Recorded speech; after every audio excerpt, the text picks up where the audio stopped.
Good evening बच्चों, हम लोग पॉलिनोमियल का एक और क्वेश्चन करेंगे। क्वेश्चन है, if alpha and beta are the zero of the quadratic polynomial f x equal to x square minus 4x+3, find the value of alpha पे power 4 and beta square plus alpha square plus beta के power 4।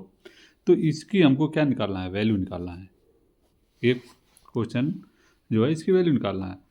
तो हम compare करेंगे जो F x, जो हमारा standard quadratic जो हमारा इक्वेशन रहता है X square plus B X plus C equal to 0, क्योंकि इसकी भी डिग्री 2 है, इसकी भी डिग्री 2 है, विथ ए इक्वल टू, अगर इससे कंपेयर करेंगे यहाँ पे ए की वैल्यू क्या हो जाएगी, इसके साथ 1 रहता है तो ए इक्वल टू 1 हो गया।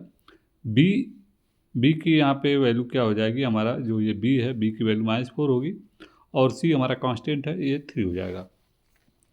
तो अल्फ़ा प्लस बीटा क्या होता है? एक ये आपको रिमेंबर रखना चाहिए कि if alpha and beta are the zero of the quadratic polynomial. Quadratic polynomial हमने पिछले में देखा था, क्वाड्रेटिक जिसकी डिग्री 2 होती है वो क्वाड्रेटिक पॉलिनोमियल होता है। तो p x a x square plus b x plus c, then alpha plus beta, अगर zero of the alpha plus beta zero of the polynomial है तो अल्फ़ा प्लस बीटा क्या होता है? -b/a होता है।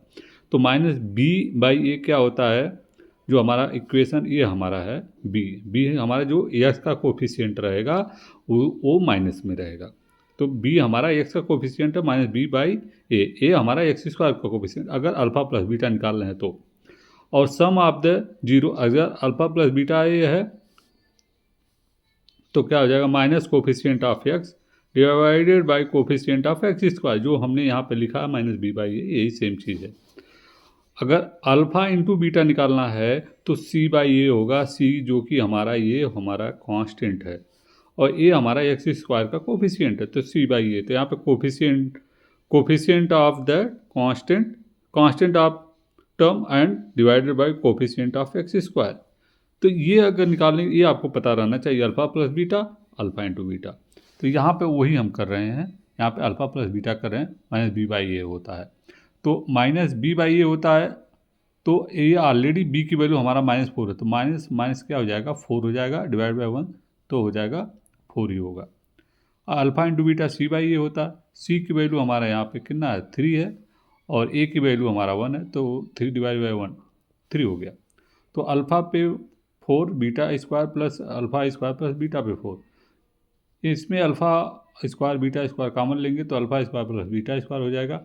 तो alpha square beta square, alpha into beta का इसको होल स्क्वायर भी राइट कर सकते हैं। आइए, अल्फ़ा प्लस बीटा का स्क्वायर -2 अल्फ़ा बीटा, अगर इसको ब्रेक करेंगे तो यही हमारा बचेगा, alpha square plus beta square. तो अल्फ़ा इंटू बीटा की वैल्यू हमको पता है 3 है, और अल्फ़ा प्लस बीटा स्क्वायर की वैल्यू हमको पता है, अल्फ़ा प्लस बीटा की वैल्यू 4 है। तो यहाँ पे पुट करेंगे 3 का स्क्वायर इंटू 4 का स्क्वायर माइनस अगेन 3 का स्क्वायर, ये अल्फ़ा बीटा 2 अल्फ़ा बीटा है।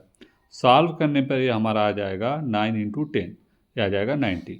तो ये हमारा जो वैल्यू हमको निकालना है, इसकी वैल्यू आ गई अल्फ़ा पे 4 beta square plus alpha square beta square equal to 90 degree. तो इस तरह से आपको कैलकुलेट करके निकाल सकते हैं। कोई भी अगर इस तरह टाइप का क्वेश्चन आता है तो आपको पता रहना चाहिए, क्वाड्रेटिक जो इक्वेशन रहता है, पॉलिनोमियल रहता है, उसका अगर alpha and beta of the zero of the polynomial, then alpha plus beta alpha into beta, ये पता रहना चाहिए क्या होता है। इजीली आप वैल्यू निकाल सकते हैं। होप आप लोग अंडरस्टैंड। प्लीज़ वीडियो को लाइक करिए, चैनल को सब्सक्राइब करिए और शेयर करिए। Thank you.